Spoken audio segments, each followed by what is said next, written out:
Well, we are so excited to have you here with us at Thrive Church. My name is Judah Thomas. For those of you that might not know me, I'm lead pastor here at Thrive, and we have some exciting things going on. Like Lenny said, we just did Serve Day, and we're so grateful for all those who came out and braved the weather, and we did some cleanup in the community, and it was a great time. And as I mentioned last week, we've been talking about this new campus that we're going to be launching in October. And there's a couple ways that you can get involved. We're so blessed that we can launch forward with this, and we're going to be starting that campus October, I believe, 7th.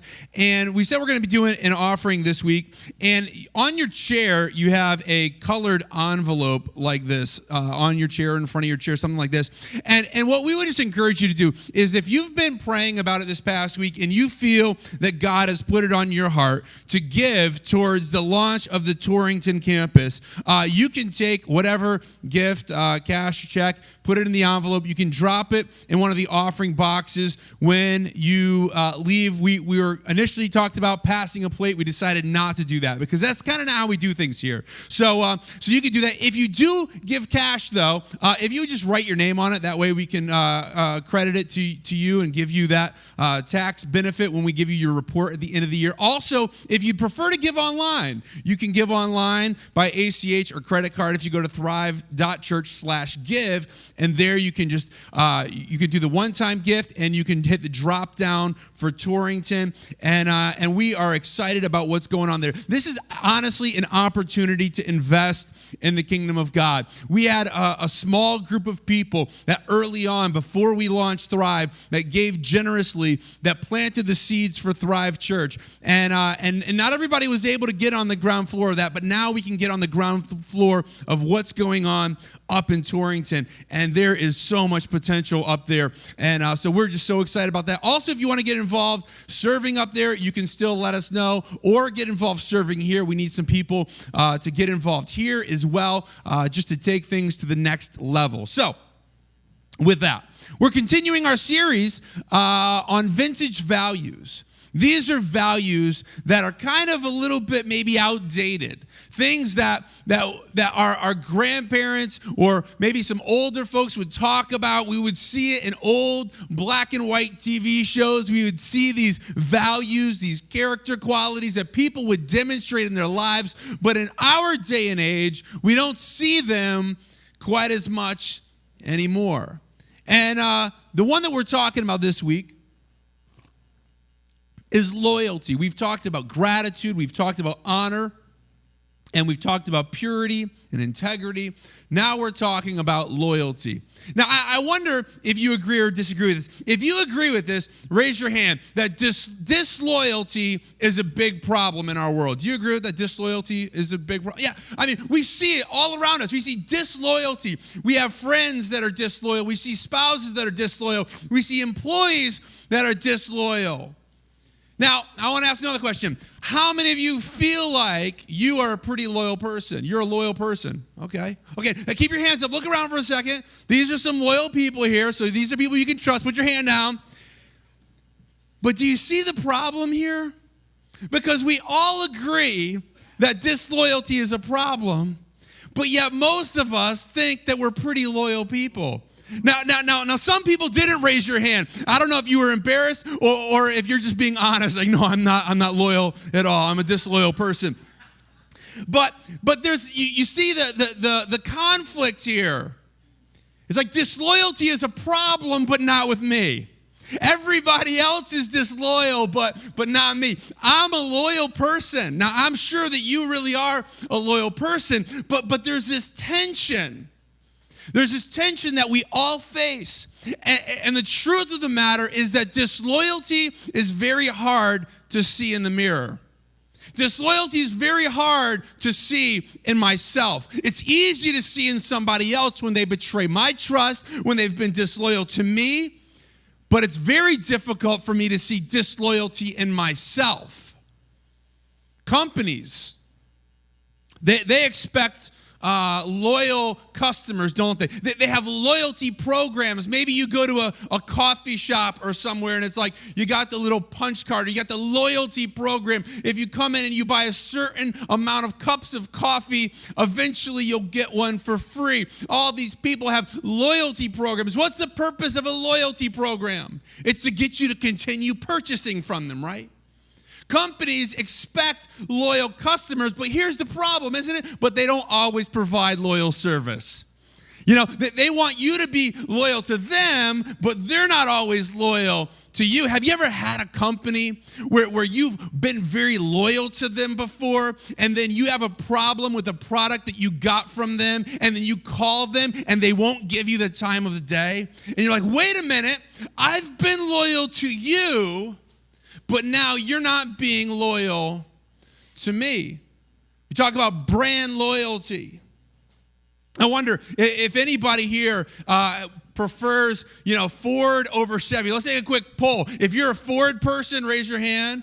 Okay, a couple. If you're a Chevy person, raise your hand. Wow, we got more Chevy. If you're, I don't care as long as it drives. Okay, so we got a bunch of those in here too. Brand loyalty. I mean, some people will fight over this. Some people will buy a bad car they know won't last because they are so loyal to the brand. Or we have people that are iPhone people and Android people, right? And I mean, the only real, true good people are people that own iPhones, of course, right? I mean, this is how strong the brand loyalty is. When the new iPhone comes out, people will camp outside the stores, don't they? It's insane. They're camping out there because they want to go. And their contract has not come up yet, so they get the phone rolled into their plan. But they will spend $1,000 hard-earned dollars to get the newest gadget that if they only waited like a month, they could get for cheaper. But they have so much loyalty to the brand, a brand that happens to have no loyalty to you. If you've ever tried to get tech support on your iPhone, you know what I'm talking about. Some people are Mac people. Some people are PC people. Some people like the Patriots. Some people like, the Giants, or they like another team out there. And I wonder, some of the diehard fans, they will take this team to the ground. I mean, you can be the worst team in the league, but they're going to go down with the ship because they are loyal. In our day and age, we see a lot of disloyalty in our country. When I was growing up, loyalty was a very important thing. We would all stand and we would say the Pledge of Allegiance, and we would stand at the flag, and we would have a national anthem, and everybody would stand. And now it's becoming trendy to be disloyal to our country. I mean, it's like they're saying, I can't put aside my petty differences, so I'm going to be disloyal to the whole country, and I can hashtag it, and people will think I'm cool because of my disloyalty. See, the problem with disloyalty, though, is that most people don't think that the problem is with them.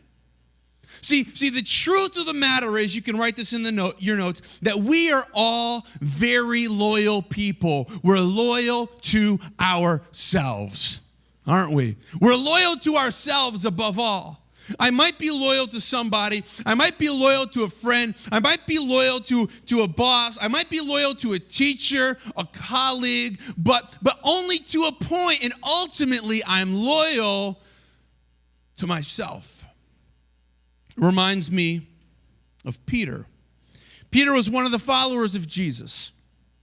And as he was with Jesus, after the very last meal that they would have together,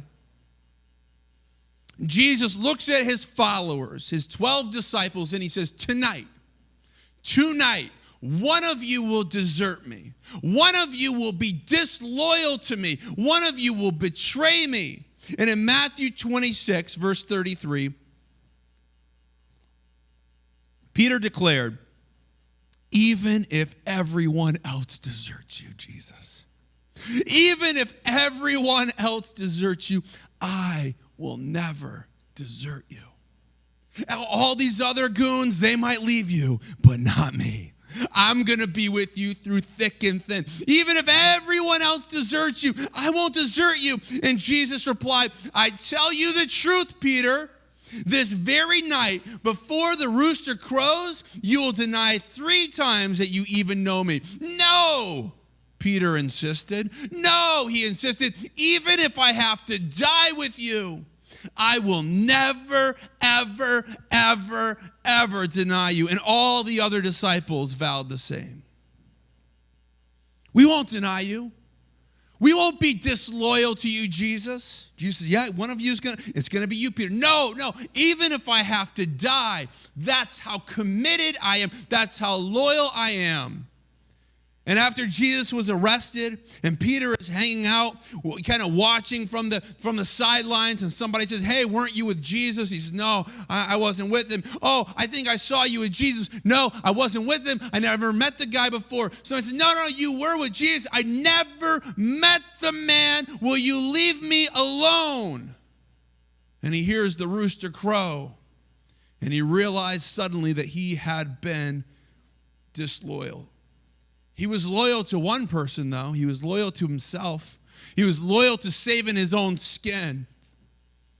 See, in your notes, write this down. The true loyalty is proven, not proclaimed. It's proven. You can proclaim your loyalty for someone, for something, for a cause. You can proclaim your loyalty, but loyalty is proven by your actions.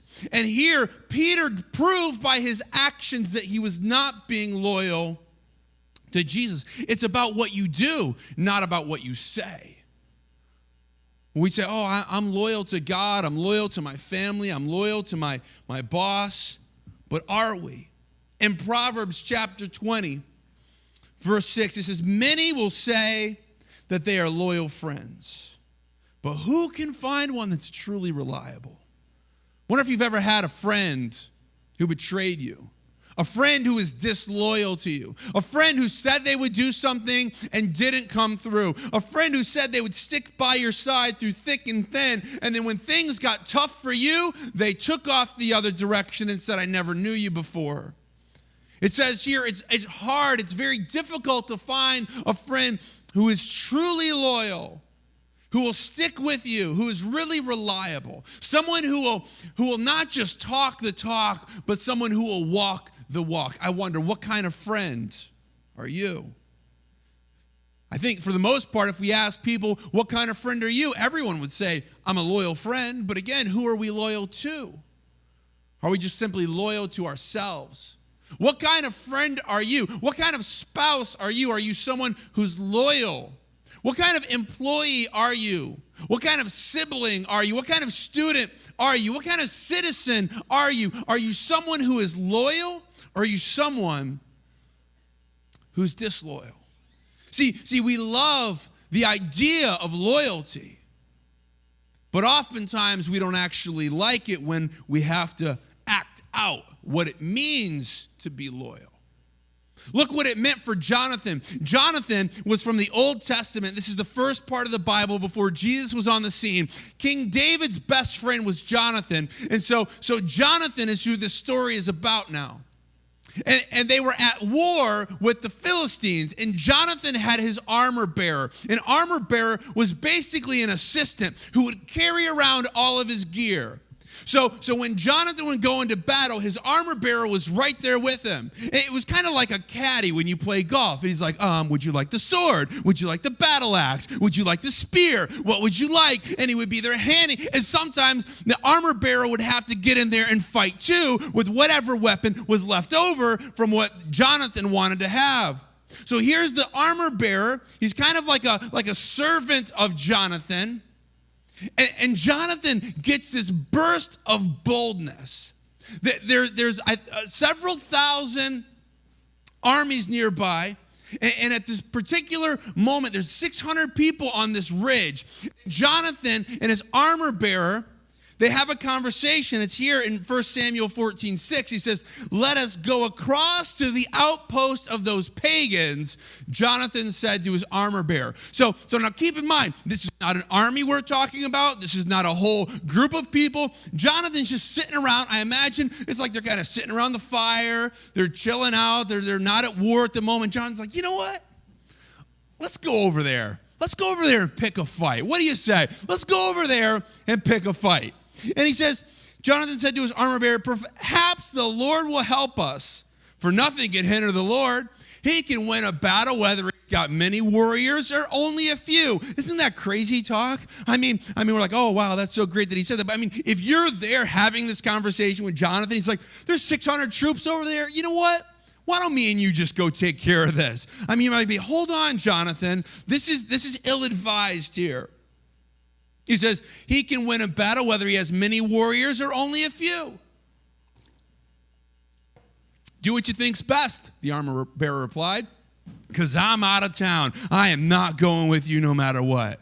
Is that what he said? No, absolutely not. Because the armor bearer was loyal to Jonathan. He says, do what you think is best. The armor bearer replied, I am completely with you, whatever you decide.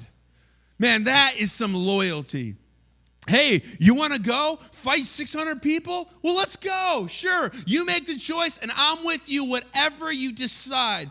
Because in your notes, loyalty does not waver.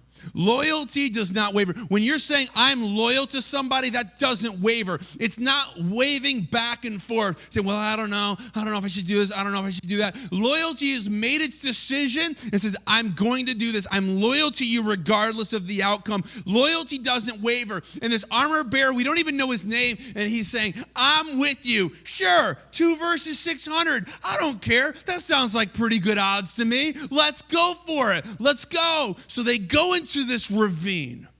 And as they're in this valley, Jonathan comes up with this idea for a test. He's like, here's how we'll know if God is with us. When the enemy sees us, if they shout down, hey guys, stay right there or we'll kill you. He's like, then we'll stay right here. So basically they want to like obey the enemy. He said, but if they say to us, come up here and we'll teach you a lesson, well, then we'll know God is with us. I mean, think about this for a moment. This is a crazy plan. And so Jonathan and the armor bearer are going down there, and they're waiting to hear what the enemy shouts. And the enemy shouts out, hey, you, come on up here, and we'll teach you a lesson. We'll teach you a lesson you're not going to forget. At this time, if I was the armor bearer, I think I would be saying, you know what, Jonathan? I don't think this is a good idea. Let's just leave now, and nobody will care. Nobody will fault us. But look what it says. It says in 14:12, the men from the outpost shouted, come up here. We'll teach you a lesson. Come on. Climb up behind me, Jonathan said to his armor bearer. Come on, climb up behind me, for the Lord will help us defeat them. They're like going up this cliff here. It says, so they climbed up using both hands and feet. Okay, so this is a steep climb. So if you're climbing up with both hands and feet, you're not holding on to a sword, you're not holding on to anything, you're just kind of like going up over the edge, kind of exposed. Climbed up using both hands and feet, and the Philistines fell before Jonathan, and his armor bearer killed those who came behind him. So they went up, and then they started fighting them. Jonathan was killing some. The armor bearer was killing those that tried to surround him. So they killed some 20 men in all. Their bodies were scattered about half an acre. If you continue to read through this chapter, you see, as soon as this happened, panic started to break out in the enemy camps. At the same time, an earthquake hit and shook the ground, and the enemy began to flee. They were fleeing for their lives, all because someone, an armor bearer, showed some loyalty. I wonder, do we have that kind of loyalty? Do we have that kind of loyalty that doesn't waver, that says, I'm going to stick with you through thick and thin? Another thing that loyalty is in your notes is loyalty is a willing decision. I'm deciding this willingly. You know, you can't force someone to be loyal, can you? Anyone that has a parent knows this is true. Like, I might be able to force some behavior, but I cannot force loyalty. It's like the old song we used to sing in church growing up. I have decided to follow Jesus. No turning back. No turning back. Once I've decided to follow Jesus, I'm not going to turn back to my past anymore. I'm going to follow through. This is a decision that I'm making. I've made a decision. I'm going to love you even if you don't deserve it. I'm going to love you even if I don't think that everything you do is good. I'm still going to love you because I've made a decision to be loyal to you. I wonder how your loyalty is at work. Or does somebody come by and find you playing computer games all day, while you're supposed to be working? Well, they don't pay me enough for me to be loyal. If they paid me more, I'd be more loyal. Well, then we're not really very loyal, are we? See, God is with us.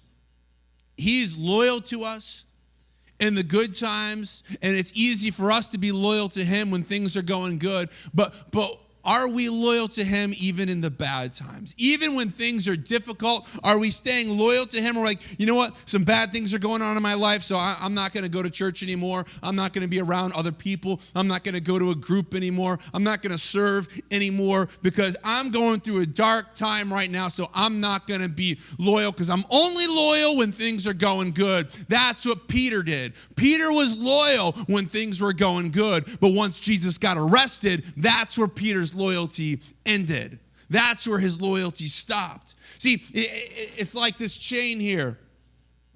They say that a chain is as strong as what? Its weakest link. And see, right now, all these links are working together. They're loyal to each other. They're connected to each other. But if one of these links was all by itself, how effective is it? Not very effective. You can't tie anything up with it. You can't pull anything with it. You can't really do much of anything with one single link. And yet oftentimes in our lives, that's what we like to be. We like to be all a bunch of individual separated links, not loyal to anyone or anything. And as a result, we can't really accomplish a whole lot of anything. But when we are loyal to each other and loyal to God, then we have strength. See, I'm committed to you. I'm committed to you. I'm committed to my spouse. I'm committed to my marriage. Leaving isn't an option. I'm committed to my children. No matter what they do, I'm not going to run out the door and, lock the door and never come back again. Leaving isn't an option when we've made that conscious decision to be loyal to someone. But there's a problem with loyalty. And it's that in your notes, loyalty may eventually require sacrifice. Do you know that if you're loyal, for example, our soldiers who serve this country, their loyalty often comes to the point of sacrifice, sometimes even giving their own life. Your loyalty to a marriage, your loyalty to God, your loyalty to a friend may eventually require sacrifice. It may cost you something. It may cause you to be ridiculed. Maybe the sports team that you're loyal to is doing horrible and everybody's making fun of you. Maybe the brand that you like, they're not doing so good. Maybe it's your faith. Oh, I'm being loyal to God and now other people are ridiculing me because of my faith. Maybe people won't like me if they find out that I'm loyal to Jesus Christ. Maybe people will make fun of me if they find out that I'm loyal to my spouse. Maybe they'll think I'm weird. It's like these two soldiers who went to war together. They were best friends, and they were on the front lines in battle. And things just kind of went south and all kinds of stuff started happening, and the commander pulled everyone out. And as they were going out, one of the friends, as he was retreating, said to his commanding officer, says, where's my friend? He says, I don't know, I haven't seen him. And he says, do I have your permission to go back? And the commanding officer says, no, that would be suicide. And the guy just took off running, and he went back into the heat of the battle. And so he's there, and a short while later, he comes out limping. He's gotten injured, but he's carrying the lifeless body of his buddy. And the commanding officer says, see, I told you. You were so stupid for going in there. I told you. I knew he was already dead. Why did you go in there? He says, no, he wasn't dead. And his last words were, I knew you'd come back. I knew you'd come back. See, that's loyalty, saying I know I can depend on someone. See, ultimately, in your notes, loyalty to God will be rewarded. When we are loyal to God, God rewards our loyalty. See, God is loyal to us, isn't he? I mean, think about it. Think about the crazy things that we've done in our life. No matter what we've done, no matter how far we've gone, God has always been loyal to us. He's always been faithful to us. He's never left us. He's never forsaken us. No matter who we are, no matter what we've done, he's been loyal to us, not because we're good, but because of how good he is, because of who he is. He's promised to be loyal to us, and I wonder if in return, if we are loyal to him as well. See, God doesn't force you to be loyal. You can't force anyone to be loyal. He invites us to loyalty. He invites us, will you be loyal? Will you be faithful? Will you live a life of honor? Because loyalty is an attitude of the heart. It's something deep inside. You can force actions, but you can't force an attitude. In James 4:8, it says, come close to God, and God will come close to you. Oftentimes we wonder why God feels like he's so far away. And maybe it's because we haven't tried to get close to him. He says, come close to me and I will come close to you. He's loyal to us. He's faithful. He says, wash your hands, you sinners. Purify your hearts, for your loyalty is divided between God and the world. I wonder if our loyalty is ever divided between God and the world. Is your loyalty ever divided between your family and your job? Is your loyalty ever divided between your school and your faith? Is your loyalty ever divided between your friends that maybe are far from God and your friends that are close to God? Is your loyalty ever divided between you and the world? Here it says your loyalty is divided. See, the truth of it is that most of us are loyal people, but we're just loyal to ourselves. But in your notes, write this down, that all disloyalty is born out of a divided heart. A divided heart. I wonder, how is your heart? Is it divided? It's like, okay, God, I'm going to be loyal to you, but I'm going to be loyal with only 95% of my heart, because this little bit over here, I'm going to keep this to myself. This little bit over here, I'm going to be loyal to something else. Or we say, God, I'm going to be loyal to you, but only up to a certain point. I'm only going to be loyal to you as long as you give me everything I ask for. As long as when I pray, you answer my prayer. I'm going to be loyal to you as long as you bring the right person into my life. I'm going to be loyal to you as long as I'm in a happy relationship, as long as I have a good paying job, as long as my children are healthy, as long as me and my parents are getting along, as long as I'm getting good grades. I'm going to be loyal to you. But when things start to fall apart, well, then all bets are off. Because our heart is divided. See, God wants all of your heart. He doesn't just want a part. He wants all of your heart. But unfortunately, if we're honest, if I'm honest, God doesn't always have all of my heart. Because sometimes I'm like, well, I want to be loyal, but not with that part. I want to do what I want sometimes. I don't always want to please God in every single thing that I do. And our hearts are divided. In Scripture, it says that a double-minded person is unstable in all of their ways. A double-minded person is someone who's trying to be loyal to God and loyal to something else. Scripture says that you can't serve God and money. You'll love one and hate the other. And often that's what our loyalties lie. Our loyalties lie with our work or trying to earn money or maybe with a relationship. And I'm going to sacrifice my relationship with God for a relationship that's unwholesome and unholy. I'm going to sacrifice my relationship with God for more money, for more fame, for more popularity. But God has been faithful to us, yet our hearts are so often divided. I want a little bit of Him and more of what I want in my life. I wonder if you've ever been disloyal to somebody. I wonder if you've ever been disloyal to God. Can we make the commitment now that says, I I will not have a divided heart. I want to seek him with all of my heart because God gave us a promise that he won't let us go. He said that he will be loyal. He will be faithful to us. So will we turn around and be loyal to him, to be faithful to him, knowing that he will never leave us and he will never forsake us?